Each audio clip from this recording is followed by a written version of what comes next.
Friends, அஸ்ஸலாமு அலைக்கும். Welcome to Sharmila kitchen. இன்றைக்கி நான் என்ன எடுத்திருக்கேன்னா, ஸ்வீட் பொட்டேட்டோவில் வந்து இடியப்பம் வைக்கலாம்னு எடுத்துருக்கிறேன்.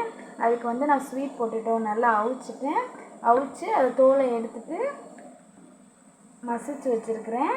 அது கூடயே வந்து நான் வந்து 1/4 கப்பு அரிசி மாவு தான் எடுத்துருக்கிறேன்.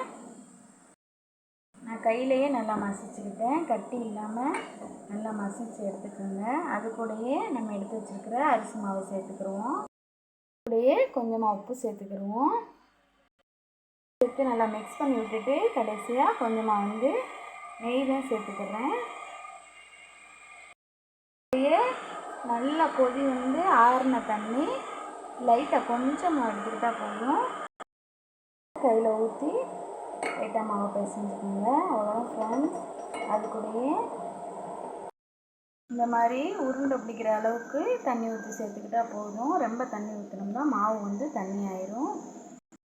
இந்த மாதிரி இடியப்ப தட்டில் புளிஞ்சு எடுத்துக்கிட்டாச்சு. இந்த மாதிரி இட்லி பாத்திரத்தில் வச்சு அவிச்சு எடுத்துக்கிடுவோம். ஸ்வீட் பொட்டேட்டோவில் இடியப்பம் ரெடி ஆயிடுச்சு, நல்லா அவிஞ்சிருச்சு. ஃப்ரெண்ட்ஸ், ஸ்வீட் பொட்டேட்டோவில் செஞ்ச இடியப்பம் ரெடி ஆயிடுச்சு. அது கூடயே கெட்டிய தேங்காய் பால் தான் எடுத்துருக்கிறேன். இது கூட சேர்த்து சாப்பிட்டு பாருங்கள், டேஸ்ட்டு சூப்பராக இருக்கும். பிடிச்சிருந்தால் லைக் பண்ணுங்கள், ஷேர் பண்ணுங்கள், கமெண்ட் பண்ணுங்கள்.